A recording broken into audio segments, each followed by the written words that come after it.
ነገ ላይ 40 እና 50 ሚሊዮን የሚያወጡ አፓርትመንቶችን ዛሬ ላይ በታላቅ ቅናሽ ይግዙ። ቴምር ፕሮፐርቲስ ሳር ቤት አደባባይ አዳምስ ፓቪሊዮን አጠገብ አይን የሆነ ቦታ ላይ ባለ 1 መኝታ ሙሉ ከከፈሉ በ6.3 ሚሊዮን ብር፣ ባለ 2 መኝታ በ8.3 ሚሊዮን ብር እንዲሁም ባለ 3 መኝታ ሙሉ ከከፈሉ በ11.4 ሚሊዮን ብር ያገኛሉ። በዶላር የሚሆን በኮንስትራክሽን ዕቃ ግሽበት የዋጋ ማስተካከያ አይደረግባቸውም። ውስን ቤቶች ብቻ ስለቀሩን ፈጥኖ በ0979 440044 አሊያም በ0939 440044 ላይ ይደውሉ። ሰበርና አሳዛኝ ዜና ተሰምቷል። ተወዳጁ ድምፃዊ ሰማኸኝ በለው ወይም ሰሜ ባላገሩ ከዚህ ዓለም በሞት መለየቱ ዛሬ ተሰምቷል። ደቦት እንስራ እያለ ባህላችንን በዜማ ያቆየው ተወዳጁ የባህል ሙዚቃ አቀንቃኝ ድምፃዊ ሰማኸኝ በለው ወይም ሰሜ ባላገሩ ባደረበት ከባድ ህመም ዛሬ ሰኔ 8 ቀን ህይወቱ አልፏል። የሀገራችን የጥበብ ሰማይ ሌላ ትልቅ ኮከብ ወጥታለች ዛሬ። የረጅም ዘመን የባህል ሙዚቃ አምባሳደሩ በብዙሃን ዘንድ ሰሜ ባላገሩ እየተባለ የሚጠራው ተወዳጁ ድምፃዊ ሰማኸኝ በለው ከዚህ ዓለም በሞት መለየቱ መላውን የጥበብ አፍቃሪ በጥልቅ ሐዘን ላይ ጥሎታል። ደቦት እንስራ እያለ ባህላችንና ወጋችንን በዜማው ሲያቆይልን የነበረው ይሄ ድንቅ ከያኒ ዛሬ ሰኔ 8 ቀን 2018 ዓ.ም ባደረበት ከባድ ህመም ምክንያት ህይወቱ እንዳለፈ ተሰምቷል። ሰላምና ጤና ለእናንተ ይሁን የቻናላችን ቤተሰቦች። ዛሬ በመላው የሀገራችን የኪነ ጥበብ አፍቃሪ ዘንድ ታላቅ ድንጋጤንና ጥልቅ ሐዘንን የፈጠረ በጣም ሰባሪ የሆነ ጉዳይ ይዘን መተናል። የኢትዮጵያን ባህል፣ ወግ፣ ጨዋነትና ታሪክ የሚያንጸባርቁ በርካታ ትውልድ ተሻጋሪ ሙዚቃ ስራዎችን ለአድማጭና ለተመልካች ሲያበረክት የቆየው ታዋቂውና ተወዳጁ የባህል ሙዚቃ ድምፃዊ ሰማኸኝ በለው ባደረበት ህመም በሕክምና ሲረዳ ቆይቶ በዛሬው ዕለት ከዚህ ዓለም በሞት መለየቱን የተሰማው። ይህ ዜና ከወጣበት ጊዜ ጀምሮ መላው የጥበብ አፍቃሪ እንዲሁም መላው የኢትዮጵያ ሕዝብ ጥልቅ ሐዘኑን እየገለጸ ይገኛል። ከአርቲስቱ የቅርብ ቤተሰቦችና ሁኔታውን በቅርበት ሲከታተሉ ከነበሩ የሚዲያ ተቋማት የተገኘው መረጃ እንደሚያመላክተው ድምፃዊ ሰማኸኝ በለው ባደረበት ድንገተኛ ህመም ምክንያት ላለፉት ቀናት በሕክምና ክትትል ላይ ነበረ። ይሁን እንጂ ዶክተሮቹ ህይወቱን ለማዳን ከፍተኛ የሕክምና እርዳታ ቢያደርጉለትም ነፍሱን ማዳን ሳይቻል ቀርቶ በዛሬው ዕለት ማለትም ሰኔ 8 ቀን 2018 ዓ.ም ህይወቱ ባልተጠበቀ ሁኔታ ሊያልፍ ችሏል።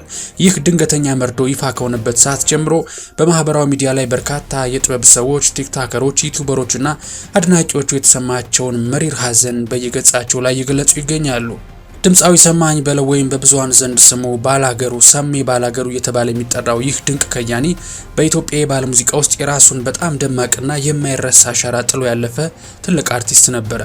በተለይም ማህበራዊና ባህላዊ ይዘት ያላቸው የሀገርን ጠረንና የገጠርን ውበት የሚያሳዩ ስራዎቹ ሁልጊዜም በክብር የሚነሱ ናቸው።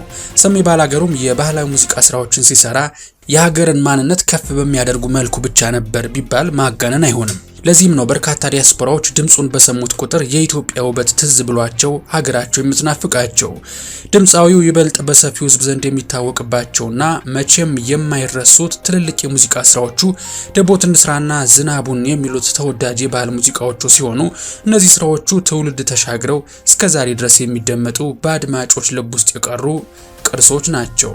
በተለይ ደቦት እንስራ የሚለው ሙዚቃው በየበዓላቱ በየደስታ ቦታው ላይ ሁሌ የሚከፈት ሰዎችን በህብረት የሚያስተቃቅፍ የባህል ስራው ነበር። የሁላችንም ተወዳጅ ስራው ደግሞ ባላገሩ የተሰኘበት ሰሜ ባላገሩ በርካታ ተወዳጅ ባህላዊ ስራዎችን አበርክቷል።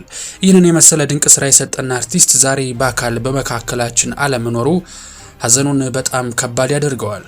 ሰማኸኝ በለው በሄደበት ቦታ ሁሉ የሀገርን ባህል በኩራት የሚያስተዋውቅ ለወጣቱ ትውልድም በሀገራቸው ማንነት ሳያፍሩ ታሪካቸውን ይዘው እንዲወጡ ትልቅ መነሳሳትን ይፈጥር የነበረ ታላቅ አርቲስትም ነበር። በህይወት ዘመኑ በርካታ ወጣት የባህል ሙዚቃ ድምፃውያን ወደ ጥበቡ ዓለም ሲገቡ እጃቸውን በመያዝ በማበረታታትና የሙዚቃ ስራዎቻቸውን በማገዝ የሚታወቅ ደግ ሰው እንደነበር የስራ ባልደረቦቹ በተደጋጋሚ መስክረዋል። ለጥበብ እድገት ካለው ፍቅር የተነሳም አዳዲስ ልጆችን ከማገዝ ወደ ኋላ የማይል ድንቅ ከያኒ ነበረ ሰማኸኝ በለው ሰሜ ባላገሩ። ከሙዚቃው ዓለም በስተጀርባ ይህ ተወዳጅ አርቲስት ለሌሎች አርቲስቶች አርአያ የሚሆን መልካም ህይወት የነበረው ሰውም ነበረ። በጣም ትሁት፣ ሰውን የሚያከብርና ከማንም ጋር የማይጋጭ ጨዋ ሰው እንደነበር የስራ ባልደረቦቹ ይመሰክሩለታል። በኪነ ጥበቡ ዓለም ውስጥ ብዙ ዓመታትን ሲያሳልፍ ስሙ በክፉ ተነስቶ ያውቅም። ሁልጊዜም ትኩረቱ ስራው ላይና ባህሉን ማሳደግ ላይ ብቻ ስለነበረ አድናቂዎቹ ከስራው ባለፈ ለስብዕናውና ለጨዋነቱ ትልቅ ክብርና ፍቅር ነበራቸው። ከቤተሰቦቹ የተገኘው መረጃ እንደሚያመላክተው እንግዲህ ድምፃዊ ሰማኸኝ በለው ባለትዳርና የአራት ልጆች አባት የነበረ ሲሆን ለልጆቹና ለባለቤቱም መልካም አባትና የቤት አባወራ በመሆን ህይወቱን መርቷል። እሱ የሙዚቃ ሰው ብቻ ሳይሆን ለቤተሰቡ በጣም ታማኝና አሳቢ የቤት አባወራም ነበረ። በህይወት ዘመኑ ለሀገራችን የጥበብ እድገት ያበረከተው የላቀ አስተዋጽኦ ሁልጊዜም በአድናቂዎቹና በጥበብ ስራዎች ውስጥ ሲታወስ ይኖራል። የረጅም ዘመን የባህል ሙዚቃ አምባሳደራችን ሰማኸኝ በለው ምንም እንኳን በአካል ቢለየንም ጥሎልን ያለፈው ደማቅ የጥበብ አሻራና የሰራቸው ዘመን ተሻጋሪ ምርጥ ባህላዊ ሙዚቃዎች ግን ዘላለም ህያው ሆነው በትውልዱ ልብ ውስጥ ይኖራሉ። እኛም እንግዲህ በኢትዮ ቱሪዝም ስም ለአርቲስቱ የቅርብ ቤተሰቦች፣ ለወዳጅ ዘመዶች እንዲሁም ለመላው የኪነ ጥበብ አድናቂዎችና ለኢትዮጵያ ህዝብ ልባዊ መጽናናትና ብርታት እንመኛለን። ፈጣሪ ነፍሱን በገነት ያኑራት እያልን ስለ አርቲስቱ ያላችሁን ትዝታ የሀዘን መግለጫ ካላችሁ ከታች ባለው ኮሜንት መስጫ ላይ ልታጋሩን ትችላላችሁ። የምንወዳችሁ ተመልካቾቻችን ስለ አርቲስቱ አሟሟትና ሌሎች የሚወጡ አዳዲስ መረጃዎችን እየተከታተልን ወደ እናንተ በቀጣይ እንደምናደርስ ቃል እየገባን ለአሁን ያዘጋጀንላችሁ ጥንቅር ይህን ይመስል ነበረ። ጥንቅራችን እስከ ማብቂያው ስለታደማችሁልን እንደተለመደ ሁሉ ላቅ ያለ ልባዊ ምስጋና ይድረሳችሁ እያልኩ ይህን ቪዲዮ ላይክ ማድረግ እንዳትረሱ። እንደዚህ ያሉ ወቅታዊና ትኩስ መረጃዎች በፍጥነት እንዲደርሷችሁ ደግሞ ኢትዮ ቱሪዝም ሰብስክራይብ በማድረግ ቤተሰብ እንድትሆኑ እየጋበዝኳችሁ በቀጣይ በሌላ ጥንቅር እስከምንገናኝ ሰላማችሁ ብዝት ይበልልኝ። ቸር ቆዩልኝ።